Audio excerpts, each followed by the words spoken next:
Hello student, today I am taking class 8 civics, chapter 8, confronting marginalization. Now earlier we studied what is called the marginalization, which are the groups, we put them into these groups. Now in this chapter we will study about some of the ways in which groups and these individual challenge exist. Means challenge like still they are facing inequalities. Mostly you can see some of the tribals, Dalits, Muslims groups, women and other marginal groups were there. They argue to simplify, simply by being they are citizens of a democratic country, still they are not getting equal rights. So they possess the equal rights and that must be respected. Do you know many among them look up to the, when we see this Constitution address and their concern. So you see in this chapter we will see here why the Constitution of India is something marginalized group invoke the course of the struggle. So we will look at how the rights they are translated into laws to protect the groups of these, because they are still facing the exploitation, and we will also look how the government can formulate, they will do some efforts, they will make some policies so these people get protection, they will promote, and then these groups will get the development. So now we are going to detail about this. So first, how the fundamental rights will be get, invoking fundamental rights. Do you know our Constitution of India, it provides fundamental rights which are available to all Indian peoples equally, including all the marginalized groups or also. Do you know the communities have been drawn these rights in the two way. How they are? See, first by insisting the fundamental rights, so they have forced the government to recognize wherever the injustice will be done by them. Second one, how? So you see they have insisted that the government enforce these laws. So all these are very important for their fundamental rights. Now you can see in some cases the struggle of these have influence to the government, so they frame a new laws that uphold the spirit of the fundamental rights. So you can see it was written in Article 17 and 15. So what is written on the Article 17?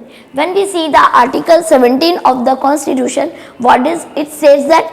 It says that untouchability has been abolished from our country. So no one can prevent these Dalits from educating themselves.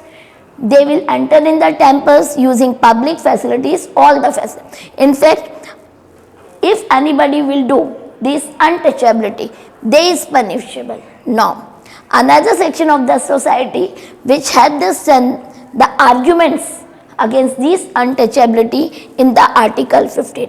What is written on this Article 15? It says that no citizen of India shall be discriminated on the basis of religion, race, caste, sex or place of the birth.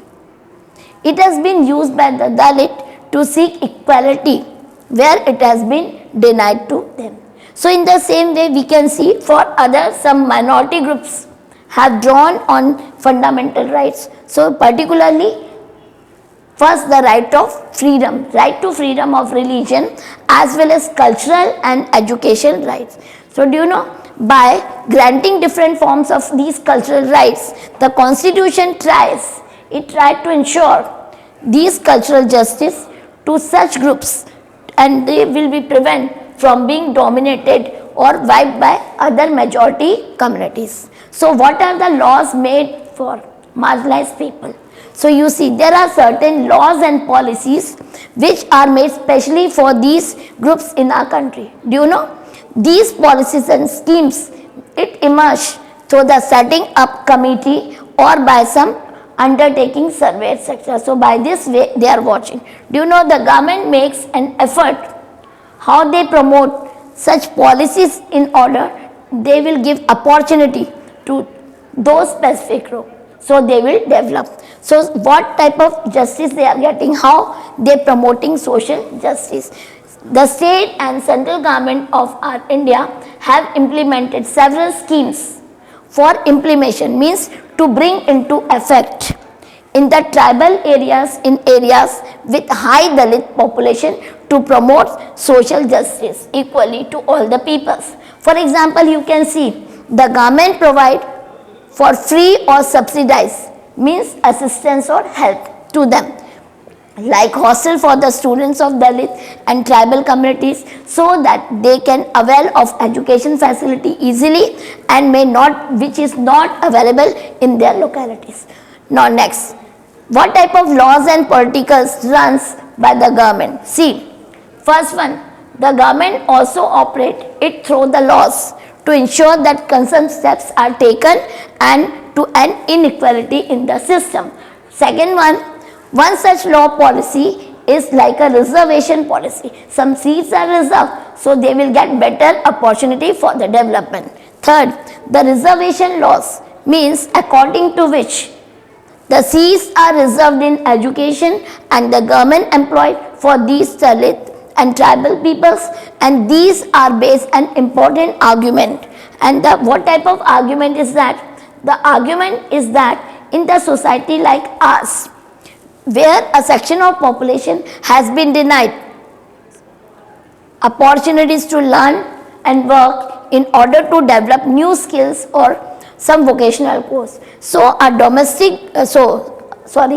democratic government need to take some steps in and assist to these sections. Now, so what they done, the list of scheduled castes and scheduled tribes, what the government has done. See, government across the India have their own list for SCs, means Dalit, STs and backward and most backward castes.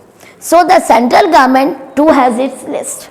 Students applying to educational institutions and those applying for posts in the government services, they are expected to furnish proof of their caste or tribal status to form the caste and tribe certificate. So in this way they will get reservation.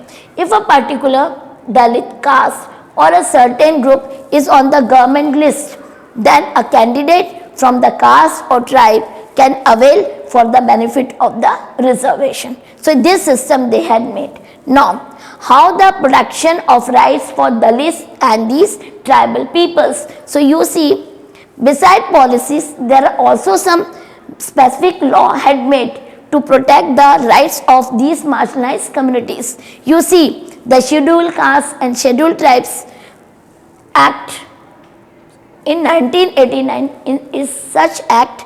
The act was framed in 1989 is response to the demand which is made by these Dalit and other to the government that government must take some seriously steps for ill treatment and humiliations for the Dalit and tribal groups which they face every day. So they asked the government to take some steps. So what happened in the late 1970 and 1980, in parts of South India, the Dalit asserted themselves and by refusing, they refused to perform their so-called caste duties and they insist on being treated equally.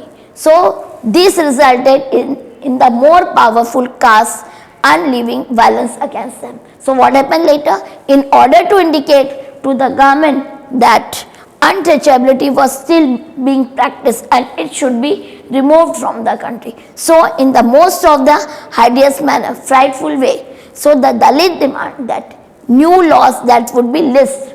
So the various sorts of violence against going on the Dalit and prescribes strict punishment to them. So government will take strict controls for those who are indulging them. Now you see next. Likewise, the tribal peoples, they have organized themselves and they also demanded equal rights beside to return to their land and resources. Do you know they had to face the anger of some powerful social groups and they were subject to great deal of violence during that time. So this is the way the act, it contains very long list of crimes that Dalit and tribal people have been subjected to. the scourge of manual scavenging. WIP. What does it mean?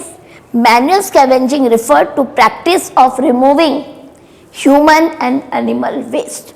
Do you know, according to the Andhra Pradesh based Safai Karmachari Andolan, do you know, an organization working with manual scavenger, near about 30 lakhs people from the Dalit group, they are doing this work. Communities who continue to be employed in this job in India to remove the animal and human waste. So they work in near about 90 lakhs people from Dalit communities and who continue to be employed in this job in India. They work in 96 lakh private and some community places which is managed by the municipalities. So what happened later? So some problem which is faced by these manual scavengers. See, manual scavengers are exposed to subhuman conditions of works and they faces some serious health hazards. Like they are constantly exposed to infection affecting their eyes, skin, respiratory problems and some gastrointestinal system problems. Do you know, they get very low wage for this work, for the work they perform. Although the practice of untouchability is still and it has been abolished by constitution. But do you know, the manual scavenger in different parts of the country, they are considered to be as untouchables. They are not still not getting equal rights. So they live in separate settlement area, mostly the outskirts of the village and the cities. So what is the role of government and Supreme Court? To help them to get these rights. So in 1993, the government passed an Employment of Manual Scavenger (EMSS) and Construction of Dry Latrines Prohibition Act. Means this law prohibits the employment of manual scavenger as well as the construction. So what happened in 2003? The Safai Karmachari Andolan and 13 other organization and individual groups including 7 scavengers, they filed a case, public interest litigation in the Supreme Court. The petitioner complained that the manual scavenging still existed and it continued in government undertaking like the railways. So they demand it should be completely finished. So the petitioner sought enforce to their fundamental rights. Do you know, the court observed that the number of manual scavengers in India had increased when since the 1993 law. It directed that every department and ministries of union government and the state government to verify the facts within the 6 months. So what happened? If the manual scavenging was found to exist, then the government department has to be actively take up a time-bound program for their liberation or rehabilitation. So in this way they plan to follow this process. So what happened? Now that Adivasi demands tribals and other 1989 Act. So the tribal activities are also refers to be as 1989 Act. What is written on this act? To defend their rights to occupy the land that was traditionally there, and they are often unwilling to move from their land and are sometimes they are forcibly displaced. So activities have demanded that those who have forcibly encroached upon the tribal land should be punished under this law. Next, they have also pointed that the fact that this act merely confirmed that what is already promised to the tribal people in the constitution, that land belonging to the tribal people, so nobody can be sold or bought by any non-tribal people. Do you know, in cases where this has happened, so constitutional guarantee is given the rights of these peoples to repossess their land.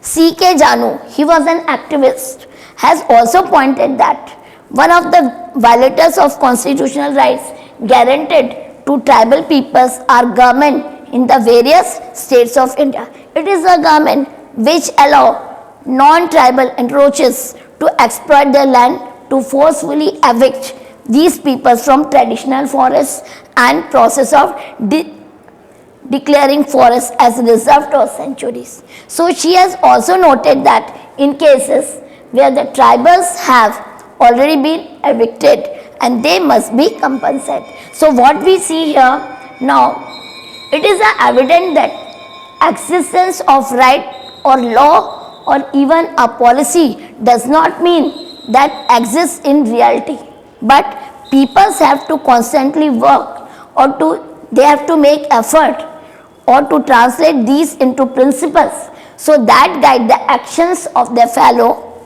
citizens and political leaders. Do you know, the desire for equality, dignity of the individual and respect is not new. It is an old, but that should become in the real life. Similarly, even in democratic societies, similar process of struggles, writing, negotiation and organized need to be continued. So, we can see some questions. List 2 fundamental rights in the constitution that Dalits can drawn up to insist so that they are treated with dignity as equals. Reread the fundamental right listed on 14 of NCERT and have this question. These 2 rights are right to equality and right against exploitation. Thank you. Now next time I will take the geography. Okay.